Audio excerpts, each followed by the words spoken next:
Marilah kita berdoa. Kasih karunia dan damai sejahtera bagimu dari Allah Bapa kita dan Kristus Yesus menyertai kamu. Amin. Bapak, Ibu, dan Saudara yang dikasihi Tuhan Yesus Kristus, firman Tuhan bagi kita pada ibadah pertanggihan keluarga malam hari ini tertulis dalam kitab Imamat pasal 19 ayat 9 sampai ayat 18. Imamat pasal 19 ayat 9 sampai ayat 18. Demikian firman Tuhan. Pada waktu kamu menuai hasil tanahmu, janganlah kau sabit ladangmu habis-habis sampai ke tepinya, dan janganlah kau pungut apa yang ketinggalan dari penuaianmu. Juga sisa-sisa buah anggurmu janganlah kau petik untuk kedua kalinya, dan buah yang berjatuhan di kebun anggurmu janganlah kau pungut. Tetapi semuanya itu harus kau tinggalkan bagi orang miskin dan bagi orang asing. Akulah Tuhan Allahmu. Janganlah kamu mencuri, janganlah kamu berbohong, dan janganlah kamu berdusta seorang kepada sesamanya. Janganlah kamu bersumpah dusta demi namaku, supaya engkau jangan melanggar kekudusan nama Allahmu. Akulah Tuhan. Janganlah engkau memeras sesamamu manusia, dan janganlah engkau merampas. Janganlah kau tahan upah seorang pekerja harian sampai besok harinya. Janganlah kau kutuki orang tuli dan di depan orang buta. Janganlah kau taruh batu sandungan. Tetapi engkau harus takut akan Allahmu. Akulah Tuhan. Janganlah kamu berbuat curang dalam peradilan. Janganlah engkau membela orang kecil dengan tidak sewajarnya. Dan janganlah engkau terpengaruh oleh orang-orang besar. Tetapi engkau harus mengadili orang sesamamu dengan kebenaran. Janganlah engkau pergi kian kemari menyebarkan fitnah di antara orang-orang sebangsamu. Janganlah engkau mengancam hidup sesamamu manusia. Akulah Tuhan.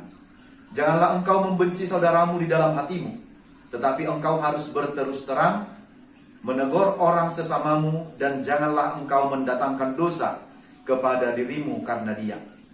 Janganlah engkau menuntut balas, dan janganlah menaruh dendam terhadap orang-orang sebangsamu, melainkan kasihilah sesamamu manusia seperti dirimu sendiri. Akulah Tuhan. Demikian firman Tuhan. Bapak Ibu yang terkasih dalam Kristus Yesus, mengubah satu kebiasaan, mengubah sesuatu yang sering sudah kita lakukan, biasanya akan sulit. Beranjak dari satu kebiasaan lama kepada satu kebiasaan baru, biasanya di awal-awal pelaksanaannya kita akan mengalami pergumulan. Apalagi dalam kehidupan sekarang, beranjak dari pola kehidupan lama memasuki satu pola kehidupan atau tatanan baru yang kita kenal dengan new normal life yang akan kita jalani. Tentu di dalamnya kita akan mengalami sedikit kesulitan, karena sebelumnya kita tidak terbiasa dengan pola-pola hidup yang baru itu. Atau bahkan setiap orang sudah lebih nyaman dan sudah lebih senang dengan pola yang lama. Jadi ketika pola yang baru, pola kehidupan yang baru ada, banyak orang merasa sedikit agak terganggu. Karena itu biasanya ada saja orang yang tidak suka jika diterapkan satu pola atau aturan atau pola kehidupan baru dalam sistem kehidupan kita. Akan ada orang yang bilang, ini belum pernah terjadi. Yang biasa aja lah, nasomal-somal 5 begitu. Jangan terlalu mau hebat, mau dilihat, dipandang hebat. Biasanya orang akan berhadapan begitu, mengatakan begitu, jika satu sistem atau pola baru diterapkan dalam kehidupan kita. Nah, kalau demikian, maka tidak akan terjadi perubahan dalam kehidupan. Kalau hanya terus berada pada pola-pola kehidupan yang lama. Tetapi ketika kita mau masuk dalam pola kehidupan baru, berarti di situ ada satu perubahan. Nah, demikian pula dalam firman malam hari ini disampaikan agar bangsa Israel dan para imam juga menjaga supaya mereka hidup di dalam aturan atau pola hidup yang telah ditetapkan sesuai dengan hukum yang ditentukan oleh Musa yang diterimanya dari Tuhan.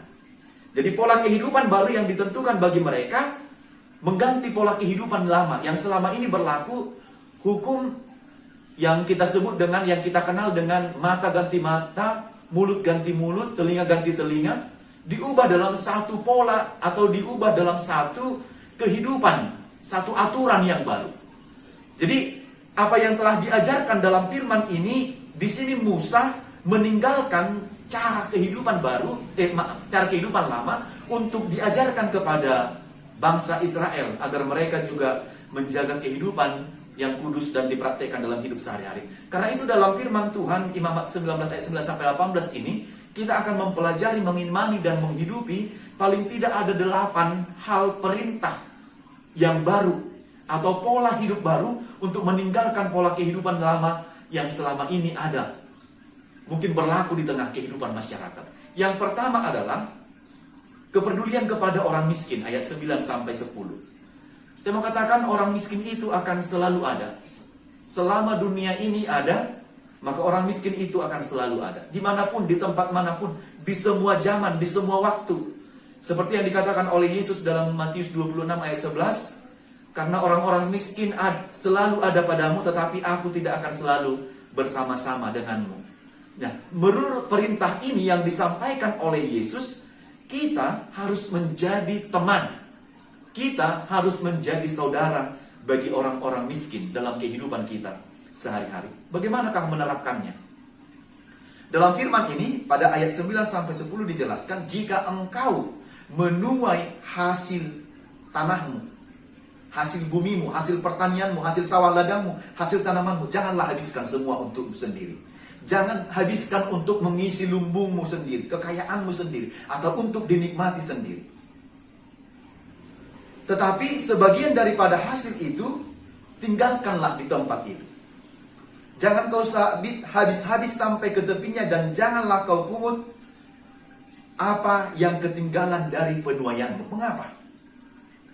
Ternyata di sini agar orang miskin atau orang-orang asing yang tidak mempunyai apapun, yang tidak memiliki tanah, yang tidak memiliki pohon anggur, yang tidak memiliki sawah dan ladang, orang-orang miskin ini dapat mengambil bagian-bagian yang ditinggal oleh pemilik sawah, pemilik ladang tadi. Lalu mereka akan sama-sama makan. Jadi tidak hanya yang punya ladang aja yang makan, tetapi orang miskin yang datang ke situ juga boleh makan dari hasil yang ditinggalkan oleh yang punya tanah tadi. Karena mereka tidak punya apa-apa, tanah tidak punya, yang mau dimakan pun tidak punya. Oleh sebab itu, yang perlu adalah mereka dengan cara seperti ini, mereka sudah menolong orang-orang yang miskin, yang tidak mempunyai apa-apa. Karena kita yakin berkat itu datang selalu melimpah dalam kehidupan kita. Karena itu jangan pernah lupa untuk menolong dan membantu orang-orang miskin yang di sekitar kita. Bagaimana caranya? Supaya orang-orang itu juga boleh dapat makan. Lewat apa yang kita punya, lewat apa yang kita usahakan. Dari hasil tanah kita, dari hasil pekerjaan kita, dari hasil usaha kita, dari hasil bisnis kita, dan dari hasil pekerjaan kita. Saya mau katakan, jangan menari-nari di atas penderitaan orang lain. Jika kita makan, orang lain yang di sekitar kita juga yang membutuhkan, paling tidak mereka harus kita tolong dan harus kita bantu supaya mereka juga memperoleh makan seperti yang kita alami. Di dalam satu tradisi di Turki ada tradisi yang disebut dengan aksida ekmek. Ini artinya adalah roti gantungan atau roti yang ditangguhkan. Di mana ketika seseorang membeli roti, dia boleh membeli roti, membayarnya 2, tetapi mengambilnya 1. Jadi yang satu lagi kemana? Yang satu lagi diperuntukkan untuk orang-orang miskin, orang-orang asing, orang-orang musafir yang datang ke tempat itu yang tidak memiliki apa-apa. Jadi tempat gantungan roti itu sudah ada. Jadi ketika di gantungan roti ini memang sudah diperuntukkan untuk orang miskin. Jadi ketika orang miskin datang, orang musafir datang, tidak punya uang, dia dapat mengambil itu dan memakannya untuk dirinya sendiri. Jadi tradisi ini untuk menolong orang miskin, alangkah juga kita terapkan dan lakukan untuk menolong sesama kita, agar mereka juga menikmati dan mampu merasakan seperti yang kita rasakan, beroleh makan setiap hari. Yang kedua, hindarkanlah perbuatan jahat. pada ayat yang ke-11 ini ada 3 perbuatan jahat yang disebutkan. Yang pertama adalah janganlah kamu mencuri, janganlah kamu berbohong, dan janganlah kamu berdusta seorang kepada sesamanya. Nah, ketiganya ini tentu adalah sikap yang tidak kita sukai dalam kehidupan kita. Kita tidak suka kalau ada orang yang mencuri, yang berbohong, yang bersaksi dusta terhadap sesamanya. Apalagi dengan Tuhan. Tuhan sangat tidak suka dengan orang-orang yang seperti ini. Dengan perbuatan yang jahat ini, kalau ada orang yang mencuri, kalau ada orang yang berbohong, kalau ada orang yang bersaksi dusta, berbuat jahat terhadap sesamanya, itu artinya mereka merugikan orang-orang yang sudah mati-matian bekerja, yang sudah banting tulang bekerja. Karena penjahat ini akan mencuri milik orang yang punya harta begitu. Yang hartanya itu diperoleh dari hasil jerih payah dan keringatnya. Tetapi datang pencuri ini mengambilnya dengan tanpa kerja keras. Itu artinya dia mau menikmati milik orang lain tanpa harus menguras keringatnya. Inilah yang disebutkan di sini, hindarkanlah perbuatan-perbuatan jahat. Janganlah menari-nari di atas penderitaan orang lain. Janganlah mengambil yang bukan hak milik kita tanpa kerja keras, tanpa banting tulang. Lalu kita mendapat hasil dari apa yang kita kerjakan dengan mencuri, dengan menipu, dengan berbohong, itu tidak baik. Jangan memberikan anak kita memakan dari hasil curian, hasil tipu muslihat, hasil dari membohongi orang lain, hasil dari copet, hasil dari judi. Jangan. Hindarkan segala perbuatan-perbuatan jahat. Karena itu perintah barunya di sini adalah semua perbuatan jahat hindarkan dari hidupmu. Ya, sekarang ini banyak bentuk-bentuk perbuatan jahat, dengan menipu lah, dengan uang palsu lah, dengan timbangan palsu, dengan hipnotis, dengan penipuan barang, dan pekerjaan-pekerjaan lain. Atau kalau ada orang yang bilang dia menipu karena di PHK, tidak punya pekerjaan, pokoknya hal pekerjaan jahat apapun tidak diperkenankan, dan dengan alasan apapun tidak diperkenankan untuk melakukan kejahatan. Yang ketiga, jangan pernah bersumpah dengan menggunakan nama Allah. Saudara, bersumpah ini adalah bukan cara kehidupan orang Kristen. Unang mahamu manolon, dengan menggunakan nama Allah. Dalam maksud titah yang ketiga disebutkan di situ, kita harus takut serta kasih kepada Allah. Sebab itu jangan mengutuki, mengumpat, memakai guna-guna, berbohong, menipu dengan memakai nama Allah. Sebab hanya dalam perbuatan, kesusahan, dan di dalam doa serta pujianlah kita layak menyebut nama Allah. Jadi jangan menyebut nama Allah dengan sembarangan. Jangan bersumpah dengan menggunakan nama Allah. Kalau ada orang yang bersumpah dengan menggunakan nama Allah, itu artinya dia melibatkan Tuhan dalam perbuatan jahatnya. Sekali lagi, itu artinya dia melibatkan Tuhan dalam perbuatan jahat. Ya, saya bersumpah demi nama Tuhan. Sering kan begitu? Saya bersumpah demi nama Tuhan. Kalau demikian, ini artinya adalah memaksa Allah supaya Allah ikut membela kejahatannya.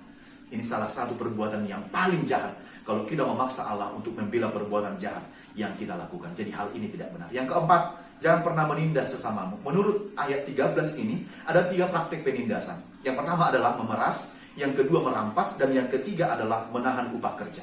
Jangan lakukan ketiga hal ini di dalam hidupmu.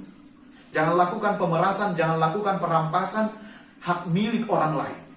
Cukupkanlah dirimu dengan apa yang ada padamu. Jangan mengharap milik orang lain supaya ada pada kita. Dia juga memperoleh itu adalah dari hasil kerjanya. Jadi jangan berpikir untuk merampas, berpikir untuk memeras milik orang lain. Dan kalau kita juga mempekerjakan orang lain, maka ingatlah, hargailah jerih payah orang lain itu. Kalau dia sudah melakukan pekerjaannya, engkau pekerjakan di tempatmu, segeralah bayar upahnya. Jangan sampai tunggu besok. Jangan-jangan upah kerja yang dia nantikan itu adalah dia pakai untuk melangsungkan kehidupannya. Jadi yang baik itu adalah jangan menahan-nahan upah orang yang bekerja untukmu. Kalau kita memberi upah itu, kalau kita memberikannya kepada dia, orang yang bekerja kepada kita, itu artinya dia akan maksimal juga bekerja untuk kita. Jadi dia bekerja dengan maksimal, kita kasih upahnya, lalu kita juga dapat hasil yang maksimal. Itu artinya kita dan dia mendapat sama-sama yang orang yang diuntungkan. Yang kelima, janganlah kutuki orang tuli dan janganlah kau taruh batu sandungan di depan orang buta. Bapak, Ibu, dan Saudara yang dikasihi Tuhan Yesus Kristus, kalau sampai ada orang yang melakukan hal yang demikian, sudah tuli atau ada orang yang sudah buta, lalu kita bermaksud untuk mencelakainya, tanpa kita bermaksud mencelakainya pun, orang yang seperti ini sebenarnya dengan gampang celaka karena dia tidak bisa melihat atau karena dia tidak bisa mendengar. Janganlah pula kita bermaksud lagi mau mencelakakan orang-orang buta dan orang-orang tuli. Ini adalah dosa yang besar. Mereka memiliki ketidaksempurnaan dalam fisiknya, keterbatasan dalam fisiknya. Harusnya kita yang sempurna ini dalam hal fisik ini harus membantu orang-orang yang demikian. Jangan malah mencelakakan mereka sehingga mereka jatuh, sehingga mereka tidak dapat menjalankan pekerjaannya, apapun yang mereka lakukan. Jangan malah mengutuki mereka, jangan malah mencelakakan mereka, tapi tuntun dan tolonglah mereka supaya mereka tahu berjalan pada jalan Tuhan. Sebab dikatakan dalam Ulangan 27 ayat 18, terkutuklah orang yang membawa seorang buta ke jalan yang sesat. Terkutuklah orang yang membawa seorang buta ke jalan yang sesat. Yang keenam, junjunglah makna hukum, hakikat hukum yang berlaku di tengah kehidupan kita bermasyarakat dan di tengah kehidupan kita berbangsa.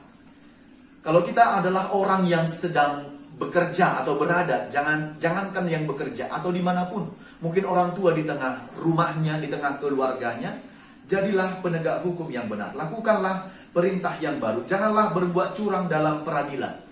Janganlah berbuat curang dalam soal keadilan. Biarlah orang kecil boleh mendapat keadilan hukum sama sejajar dengan orang-orang besar atau yang memiliki banyak uang.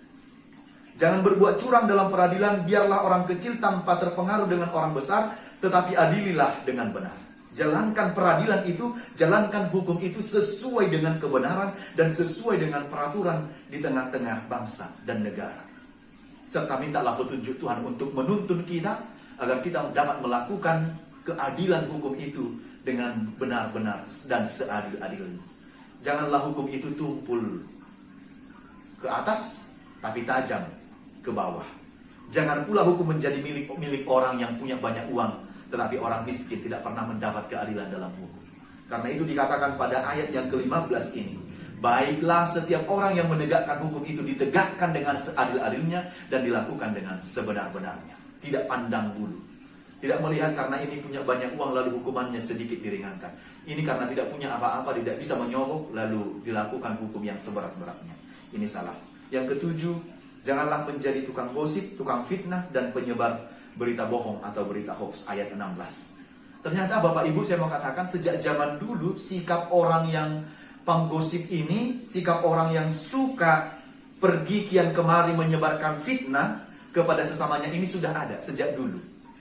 Dan di kehidupan sekarang pun orang-orang penggosip ini, penyebar berita hoax ini, orang yang mangalap manaruhon hata ini, diarap disan, ditaruh siana, ditaruh hotu sadaan, mampai parbadaan, mampai parbulatan ini sejak zaman dulu ternyata sudah ada. Dan di kehidupan sekarang pun ada orang yang suka bergosip, orang yang suka menceritakan berita bohong, orang yang suka mengalap menaruh kata. Ada orang yang hobinya begitu. Baru bangun sudah pergi ke sana, cari berita, korek berita, antar ke sana, lalu bilang hanya kita berdua yang tahu, lalu cari lagi ke sana, sampaikan ke sana, pekerjaannya itu aja. Dia senang kalau orang lain itu bertengkar. Dia senang kalau orang lain itu saling membenci. Ini tugas, inilah pekerjaan orang-orang yang suka menyebarkan fitnah terhadap sesamanya. Itu sebabnya perintah baru dalam ayat 7, ayat yang ke-16 ini dikatakan, janganlah menjadi penyebar fitnah. Unang ma gabi sialap sitaruhokka. Sebab penyebar gosip ini, penyebar hoax ini suka kalau orang lain itu hancur. Itu sebabnya kita harus hati-hati terlebih di zaman ini, di tengah perkembangan teknologi ini. Dengan gampang orang akan menyalurkan dan memberitakan berita-berita bohong, berita-berita hoax. Jika demikian maka banyak orang yang akan kehilangan damai sejahteranya. Banyak orang akan kehilangan rumah tangga yang berdamai, atau justru akan terdapat rumah tangga yang berantakan, marbada, saling tuding menuding. Jadi perintah baru, hindari dirimu dari sikap menggosip, penyebar hoax. Saya mau katakan lebih banyaklah mendengar. Gir-gir maho manangi-nangi alai bakol makataho. Jangan terbalik. Jangan lebih senang membicarakan, memberitakan sesuatu, tetapi tidak mau mendengar. Ini yang salah. Tapi lebih banyaklah mendengar dan lebih sedikitlah berbicara. Itu yang baru baik. Kalau orang lebih banyak ngomongnya, aksinya tidak ada, perbuatannya tidak ada, ini kurang tepat. Lebih banyak ngomong dia, ngoceh terus begitu, tapi tidak ada aksi dan perbuatan nyata yang dia lakukan. Ini bahaya. Ya, lebih baik pergunakan waktu kita lebih banyak untuk hal-hal yang baik, untuk hal-hal yang positif daripada pergi untuk menggosip atau mengkombur, membicarakan orang lain, membicarakan kekurangan orang lain seolah-olah kita sudah sempurna dan tidak memiliki kekurangan. Yang terakhir, yang ke-8 adalah hilangkanlah kebencian dalam dirimu dan tegurlah dengan terus terang. Ayat yang ke-17 dan ayat yang ke-18. Janganlah membenci orang lain. Namun kita harus berterus terang menegur orang yang membenci kita. Artinya adalah jangan simpan-simpan kebencian dalam diri, dalam hati. Itu akan menghancurkanmu, itu akan merusak dirimu, dan itu akan menjadi racun bagi dirimu sendiri. Jangan simpan-simpan kebencian dalam dirimu. Itu akan merusak damai sejahtera. Itu akan merusak kedamaianmu. Jika itu lebih banyak menguasai hatimu, maka kita akan sulit untuk bersukacita dalam kehidupan kita. Jadi sikap kita adalah, kalau ada orang memang yang kita tahu, atau mungkin membenci kita yang kita benci, mungkin ada ya, tetapi kita harus menegurnya dengan berterus terang. Tuntun dia, arahkan dia, supaya dia juga mengerti sikapnya itu dan dia berubah kepada jalan yang benar. Itu sikap yang benar Bapak Ibu. Itulah perintah baru. Jangan membiarkan orang lain dengan sikap negatifnya begitu. Jadi perintah baru menurut firman ini adalah meninggalkan pola lama yang membiarkan orang membenci kita, tetapi sekarang beranjak kepada perintah baru supaya kita mengingatkan orang-orang yang membenci kita, mengingatkan orang-orang yang hobinya bergosip, mengingatkan orang-orang yang kesukaannya membicarakan orang lain. Perintah barunya adalah lakukan yang terbaik di hadapan Tuhan. Karena itu, ke-8 hal tadi adalah perintah baru yang kita kerjakan dalam kehidupan kita. Memang ini sangat sulit untuk kita lakukan Bapak Ibu, tetapi yang perlu kita ingat dan yang ditekankan dalam hal ini adalah kita memang sulit lakukan, tetapi dibutuhkan kasih dan pengorbanan. Sehingga dengan kasih dan pengorbanan itu, maka kita hidup dalam kasih yang dari Tuhan. Dan firman ini boleh kita lakukan dalam kehidupan kita sepanjang hari. Tetaplah hidup dalam kasih, lakukan perintah baru yang telah diberikan oleh Tuhan ini, supaya dapat mengubah kehidupan kita semakin hari akan semakin jauh lebih baik lagi. Amin, kita berdoa. Bapa di surga, kami bersyukur dan berterima kasih menerima firman-Mu yang kami dengarkan pada malam hari ini, yang mengingatkan kami bahwa kasih adalah sebagai perintah baru untuk melakukan kehendak Tuhan dalam kehidupan kami. Terima kasih untuk firman-Mu ini. Ajarlah kami untuk meninggalkan segala pola kehidupan lama, kebiasaan-kebiasaan lama, untuk beranjak kepada satu kebiasaan dan ajaran baru, perintah baru yang Kau berikan kepada kami pada malam hari ini.